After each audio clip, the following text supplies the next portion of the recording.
এবং জোহরের প্রত্যেকটা সাথী বড় গুরুত্বপূর্ণ। একজন সাথী যদি তার জায়গায় তার দায়িত্ব আদায় না করে তাহলে বিশাল মজমার জামাত আদায় এটা অসত্য হয়ে যেতে পারে। এই জন্য আল্লাহ পাক কালামে মাজিদের মধ্যে বলেন, ফাফসাহু ইয়াফসাহিল্লাহু লাকুম।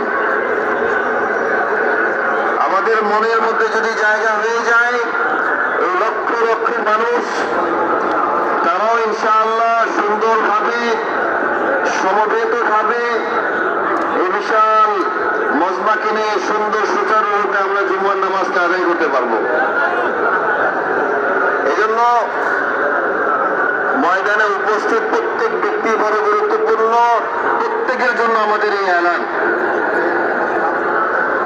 সবার খেদমতে আমাদের বিনীত নিবেদন, মসজিদের পশ্চিম দিকে পার্কে যারা অবস্থান করছেন ওনারা মসজিদের পূর্ব দিকে, মসজিদের দক্ষিণ দিকে যে রাস্তায় যে কাতার দাঁড়িয়েছে, এক তো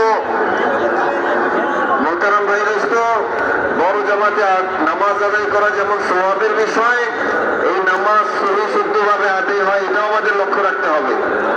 এই জন্য পার্কে থেকে ভাইয়েরা পূর্ব এবং দক্ষিণ দিকে চলে যাব।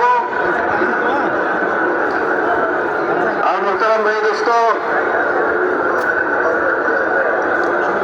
অল্প সময় বাকি, আমাদের সুন্নতের জন্য সময় দেওয়া হবে। একটু পরে আজান হয়ে যাবে।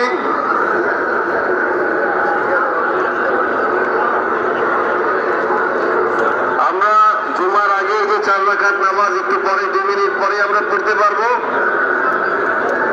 এখন যারা সূরা কাহাফ আমাদের মুখস্থ আছে বা কোরআন নিয়ে আসছি তারা সূরা কাহাফ তেলাওয়াত করি।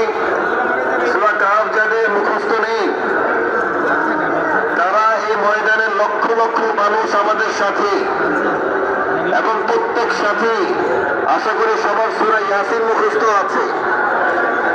আমরা এই ময়দানে একই সাথে লক্ষ লক্ষ মানুষ এই ময়দানে বসে আমরা সূরা ইয়াসিনের খতম করব এবং নামাজের পরে আমাদের হযরতরা দোয়া করবেন। আমরা আল্লাহ পাকের কাছে